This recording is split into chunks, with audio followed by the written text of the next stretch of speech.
Fashion Week is underway here in New York, and our next guests are celebrating their 30th anniversary on the catwalk tomorrow. Joining us right now at Post 9 is the team behind Badgley Mischka, Mark Badgley and James Mischka. Good to see you both. Welcome. Thank you. Good to see you. So we look at a lot of the retail stocks here, and they're having a terrific run. How do you guys see the consumer right now, especially luxury consumer? Is it as strong as what we're seeing in the market? I think it is strong. Consumer confidence right now is the highest in 18 years. We've all been hearing about that, which is quite fascinating.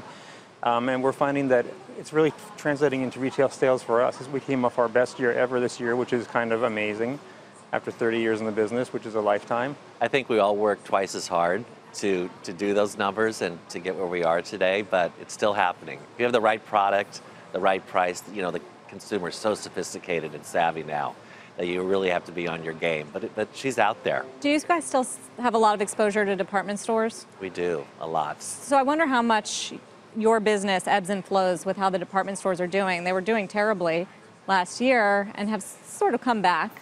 Come up a bit. There's so many other ways that we fill in the gaps now between we do some of our own retail, and then of course the internet has become, as we all know, huge, and it's also what's made it more difficult for our retailers.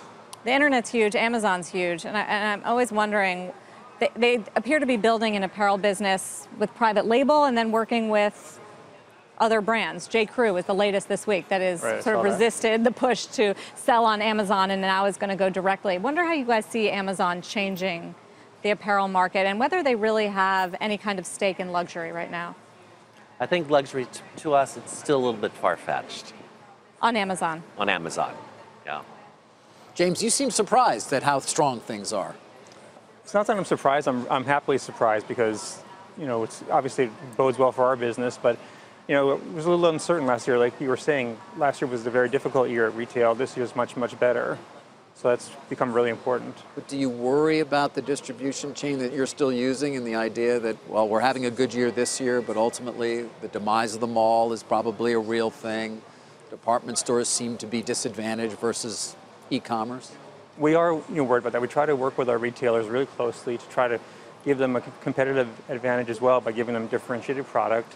There's never really a pricing advantage at a department store just because of the way that they're based. And we also look at our other avenues of sale as well, or other distribution channels such as the internet, such as our own website, and try to make that experience a little bit different. So if you want to shop at a store, you can shop at a store. If you want to shop on the internet, you shop at the internet. And it's a different experience for each. Mark, who's your demographic? What's your target age? It depends on the classification you're talking about. Our couture customer, she's obviously a little bit more mature and established, and she's 40 to 60, whatever. And then our mid-range tier, which is our big evening collection business that we do with like in Neiman Marcus and Saks Fifth Avenue and Nordstrom's, she can be from her 20s to her 50s. We're expanding in a huge way in China, building a lot of stores there.